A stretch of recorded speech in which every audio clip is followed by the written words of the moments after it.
Custom GPTs could help you add 6 new employees to your law firm without adding anyone to payroll. Welcome to the Lawyer Millionaire Podcast, the show where law firm owners learn to build wealth, scale their firms, and design the life of freedom they deserve. Hosted by Darren Wurz, business and wealth advisor for law firm owners and author of The Lawyer Millionaire, this podcast delivers the strategies and inspiration you need to break free from the grind and become the financial success you envision. Let's dive in.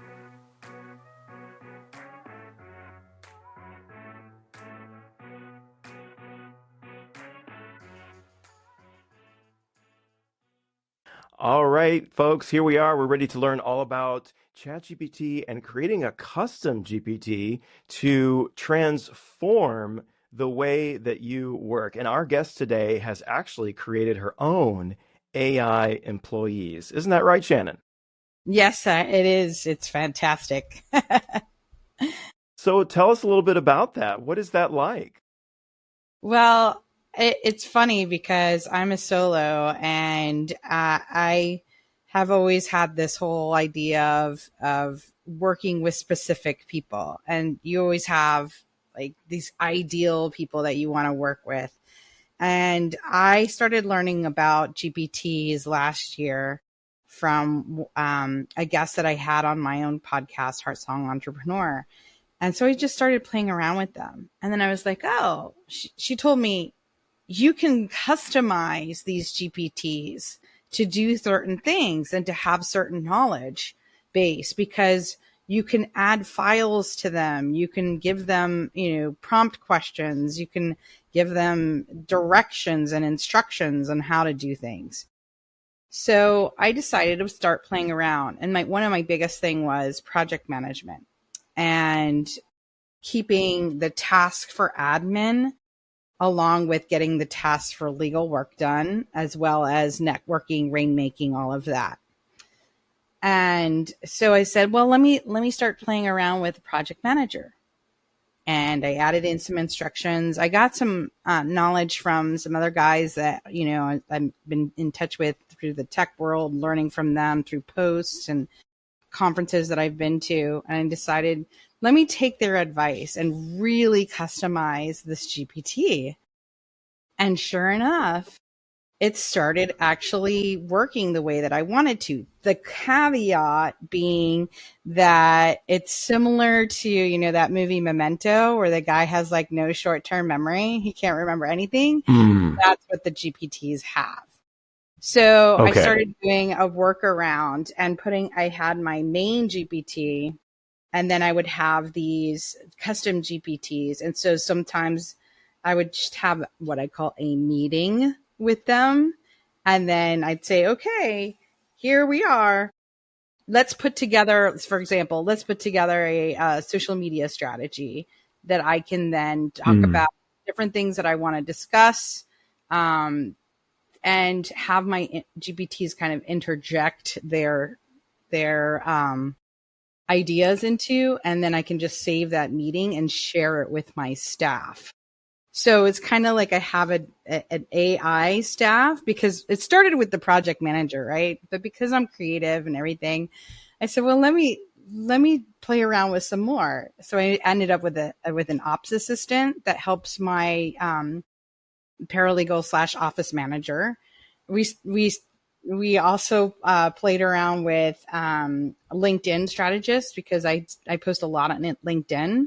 So I took articles and information that I gained over the years and just from other posts and reloaded them into her.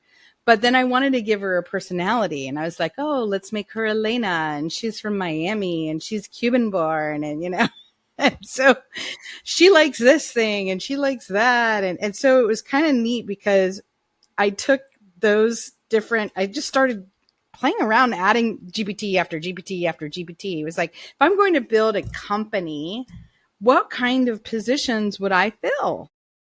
And so then I added a financial steward, a sales strategist, and a culture keeper They all have different names. They all have different personalities. They're all different places.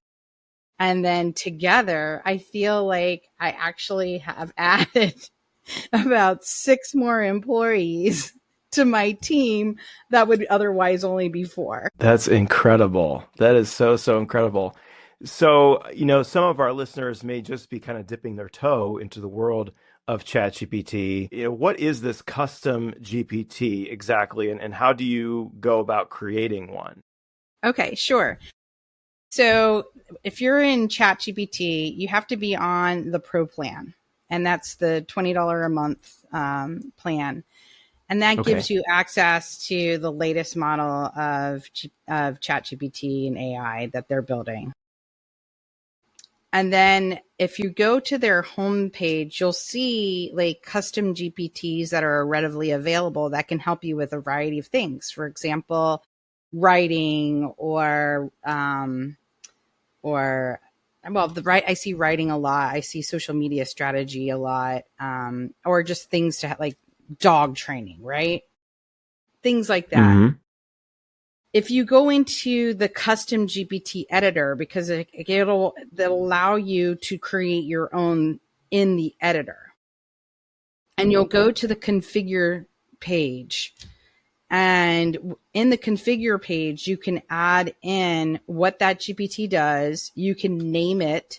You can add in specific instructions. And what I always did from the beginning was I asked GPT to give me the instructions of what I needed for that custom GPT. I mean, that made everything easier. Like, okay, for example, for my sales strategist, I wanted someone who could understand the nuances that I have flat fees and subscriptions. I have 15 years of experience.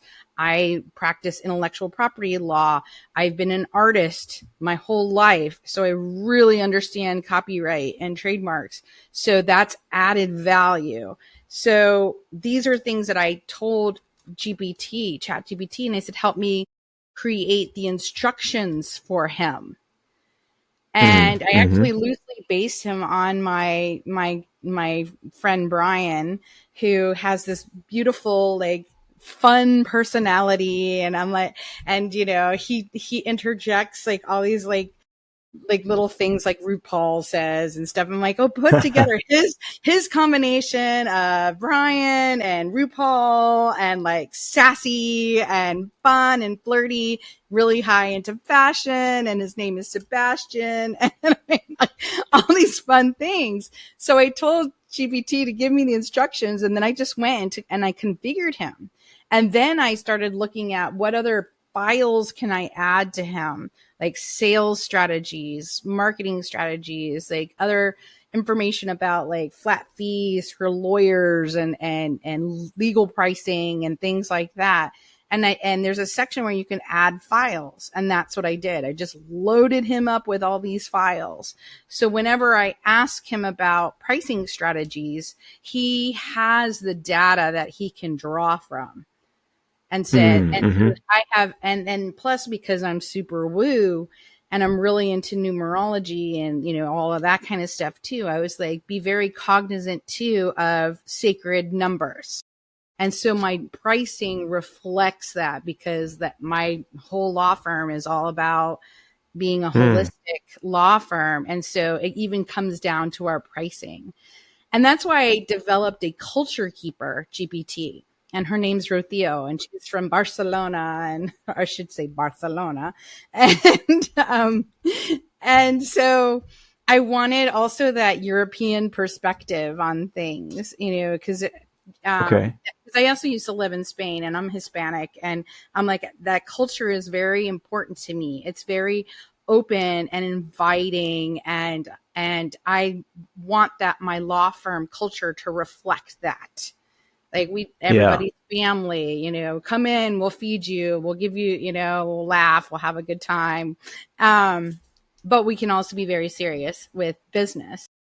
And so I just loaded her up with my heart song chakra framework, the things that I believe in, the human design information, astrology, crystals, energy work, but also like a lot about the Hispanic culture and a lot about my values. And she always makes sure that my content stays on brand, which is Mm-hmm. really, really important when we're just putting out content. Sometimes we don't think about staying on brand. And one of my core pillars is having fun, being creative, having fun. And she works with my Elena, my LinkedIn GPT, to make Mm-hmm. sure that I put out content that is valuable, but is also in line with my culture and my brand. That's so cool. Yeah. So, Shannon, tell us a little bit about how you see, why is this so important for law firm owners to start using? Why, what's at stake here? Well, for one thing, AI is just moving the business world at such a pace, and I see it all the time because I work with other entrepreneurs. I interact with other people in the tech industry. I even went and spoke at Columbus AI Week, and I'm speaking at Great Lakes AI Week. We don't want to be left behind. Mm, And I know there's big, like a lot of fears. And I see yeah. it with two camps. There's those of us who are super tech and we're like, yeah, we're going to embrace this. And then there's other people who are really scared to use AI because of ethics rules and things like that. But there's a Hmm. way to use GPT ethically. Because I even went into my GPT the other day and I was like, am I using this ethically? And I said, go through all of the posts that since I've ever had ChatGPT. And it said, yes, you are, because I never mention client confidential information. I put things into hypothetical things. I have preloaded the law into it. So like Mm, I literally downloaded, Title 17 copyright and put it in there. I've downloaded the Lanham Act. I'll go and download real case law from yeah. from from verifiable sources and put it into my GPTs. So Yeah. the way that I'm seeing this moving forward is there's going to be a huge disconnect between the lawyers who are using AI to improve their services that they give to their clients, as well as to improving their businesses by being able to do, like, for example, I've hired 6 additional employees. So now I'm working with 10 people versus, Hmm. somebody who might just have like 3 other people. I mean, we Yeah. can do, I mean, the things that I have been able to achieve within 6 months would have taken me normally 2 years to do. Wow. Wow. And this comes at a great time because we just wrapped up our last book in the book club, which was Buy Back Your Time by Dan Martell. And we were learning about all of these, the importance of delegation and valuing your time and offloading some of that lower value work. This is exactly what you could use custom GPT for, some of that admin type of work. It seems like you use this a lot for creating content and marketing. What are some other avenues that this could maybe expand to? Well, one of the things is it's actually helped me with my writing too, because I always thought I was a good writer.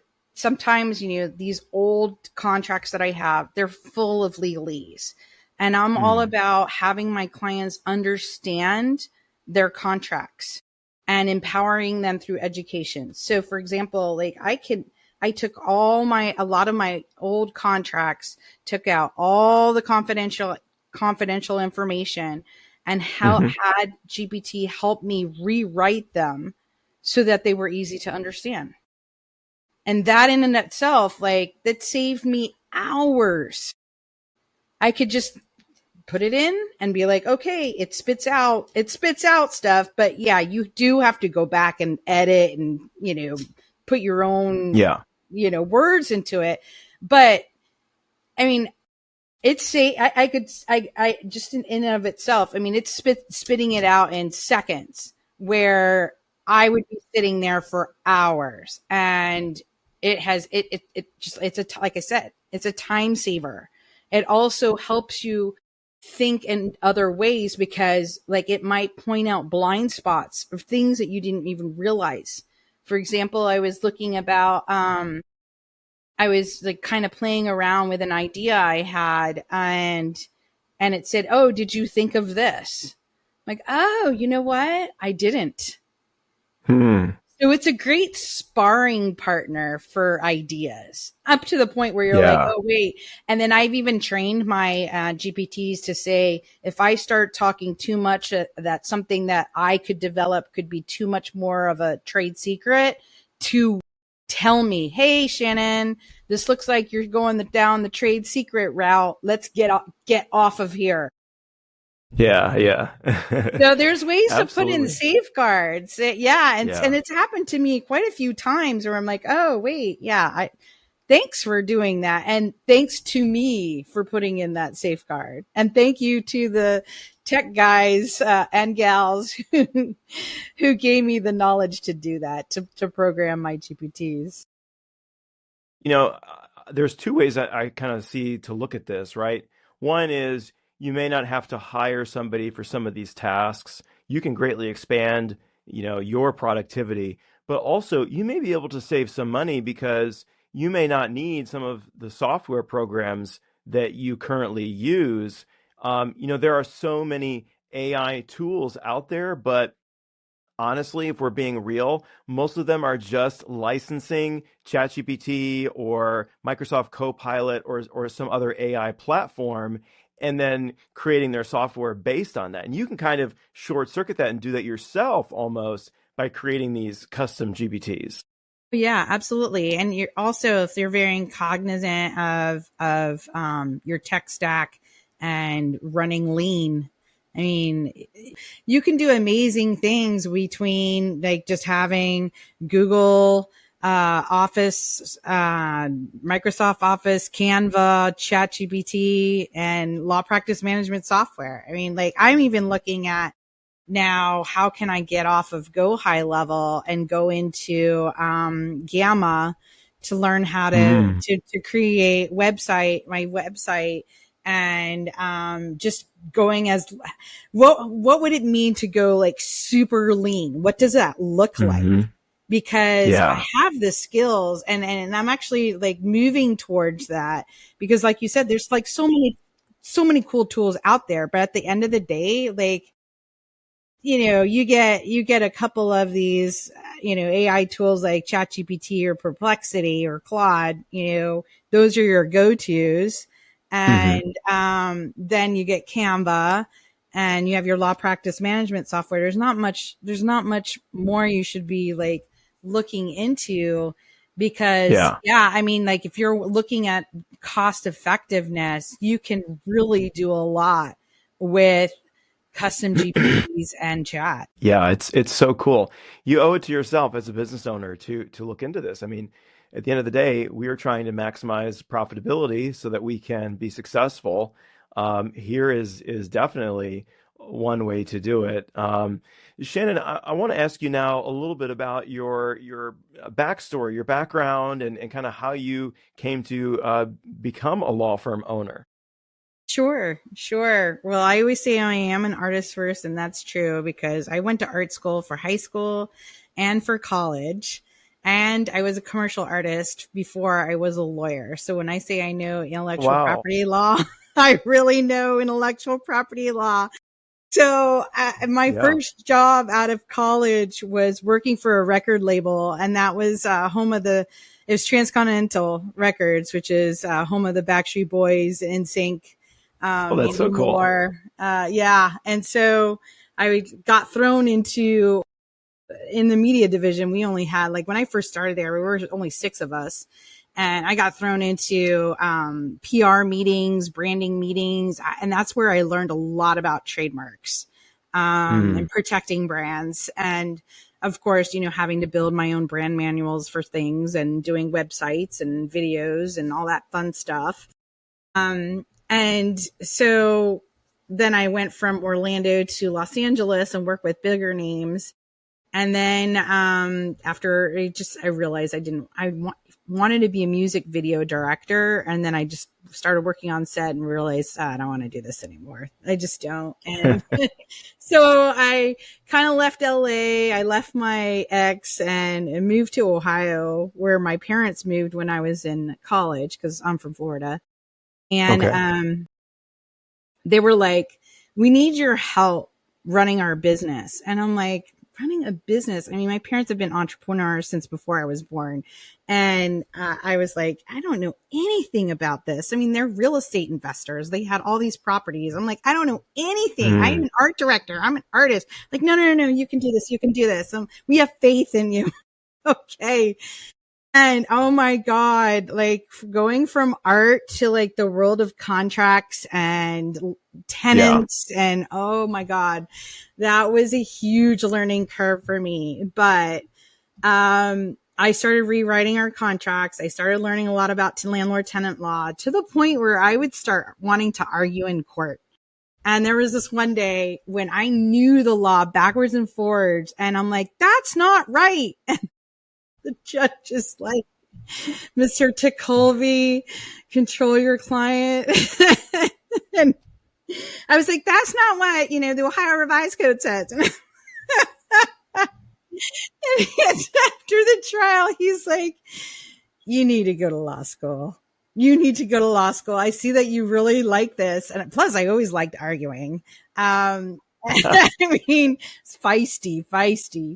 And I was like, you know what? I think you're right. And it was funny because it was like 20 years ago, November of 2005, that I decided to go to law school when my son was like, 3 years old, and I was a single mom. I told my parents, I'm like, I'm going to go to law school. It's going to take me about a year to like get into like taking the LSAT and finding out where I want to go and things like that.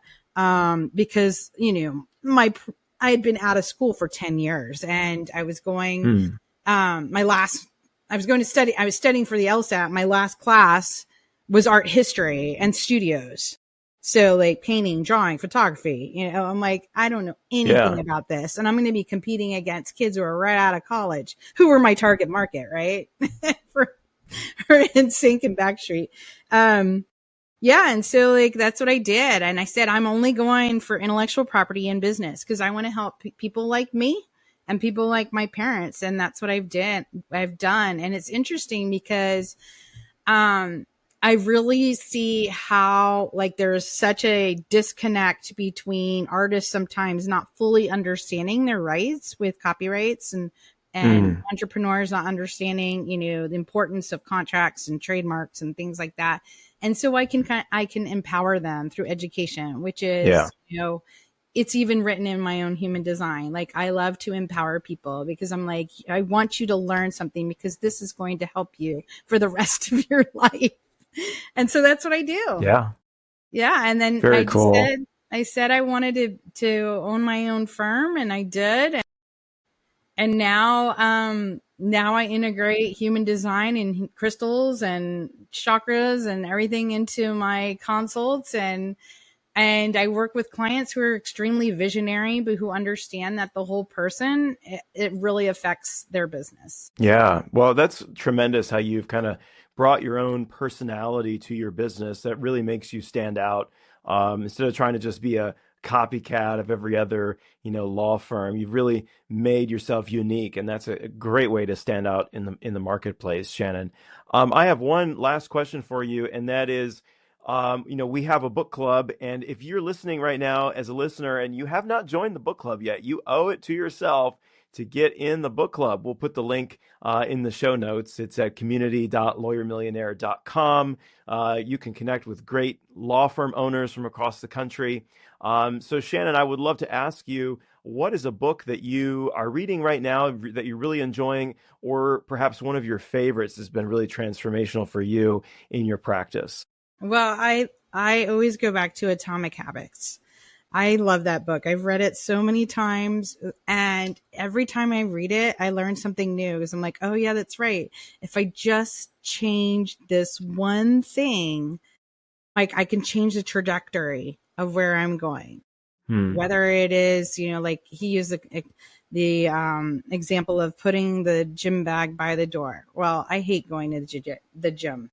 But for me, it's like I have the dog leashes by the door. And I'm like, oh, yeah, that's right. I like going out with the dogs for walks. I'm like, oh, yeah, that reminds me. Or setting timers. Like, okay, time to stand up and do something. And like, time to move. Those little things are really good with like improving my health. As far as like going down rabbit holes in my business, I have to set boundaries for myself and looking at these little atomic habits that I've done. I can say like, even being on this podcast, like I had to work on myself, on my self-confidence and doing all that shadow work, going through my limiting beliefs in order to become more visible, because people need to hear my message. And it started out with the simple looking at myself in the mirror and saying, I love you. Your message is worth 1,000,000 times over and you need to share it. And just that tiny habit, like went on to little more habits to the point where like I'm totally comfortable with like just being myself and being visible in the world. Yeah. That's awesome. Well, Shannon, you do have such a great message to share. And thank you so much for coming on the show and telling us about custom GPTs and how they work and how transformative they can be. It's been a great pleasure to talk with you. And thank you so much, Darren, for having me on here. A huge thank you to Shannon Villalba for joining us today and sharing her insights on how custom GPTs are transforming the way law firms operate. You can connect with Shannon and learn more about her work and more about how to use custom GPTs. Just check the show notes for the links. Now, success in business and money isn't about luck and talent, as we've seen today. It's about mastering the right tools and putting them into practice. Shannon's story shows us how innovation and curiosity can multiply your impact without multiplying your workload or your payroll. And remember, my friend, true wealth is freedom. Here at The Lawyer Millionaire, we help law firm owners master their money and their firm, because when you do that, you unlock the freedom you've been working toward. Now, if that interests you, I encourage you to join our next masterclass live, where we'll be discussing our current quarterly book selection, giving away all kinds of insights and tools on growing your business and growing your wealth, and you'll have an opportunity to connect with all kinds of great lawyers and law firm owners from across the country. The link is in the show notes. Freedom is the goal. Wealth is the tool. And you have everything you need to build both, my friend. I'm your host, Darren Wurz. This is The Lawyer Millionaire. Are you a law firm owner looking to build real wealth and break free from the daily grind? On the Lawyer Millionaire podcast, we share practical strategies to grow your practice, maximize profits, and create the financial freedom you deserve. Join host Darren Wurz as he interviews top experts and successful law firm leaders who share their secrets. Don't just practice law, build a legacy. Listen now to The Lawyer Millionaire wherever you get your podcast. The Lawyer Millionaire podcast is for informational and educational purposes only. It is not intended as legal, tax, or investment advice. Listeners should consult with a qualified professional before making any financial or business decisions. The views expressed by guests are their own and do not necessarily reflect those of Darren Wurz or Lawyer Millionaire Wealth Advisors.